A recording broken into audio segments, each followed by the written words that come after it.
बाबासाहेबामुळे लयच बदल झाला. नाही तर काय दैनी वाचे भाऊ. असे ताट जेवत होते मराठी लोक, तर आमची माणसं उच्च काले उखलीत होती आणि ते आणून वाटतीत होते घरा घरा.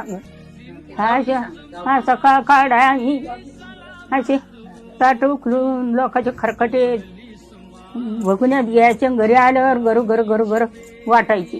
आणि बाबासाहेबामुळं लय चांगुलपणा आले. पहिला काळ चांगलं नाही तर लय कसं कान होत. आता बाबासाहेबामुळंच आपण माणसात बसेल, नाही तर खड्यात होतं पडेल असं आहे. आणि आता त्याच्या पंक्तीला जेवायचे, त्याच्या पंक्तीला आमची एक वर वाढते आणि त्याच्या आमच्या पंक्तीला जेवायचे ना, आणि त्याचे आमच्या गावचे लोक आता फक्त बाबासाहेबमुळे. ते बाबानंच आम्हाला माणसात बसलं आणि बाबासाहेबानंच चांगलपणा आणलं. आता बाबासाहेबांना बुद्ध धर्म स्वीकारला, तो शांततेचा मार्ग दाखला.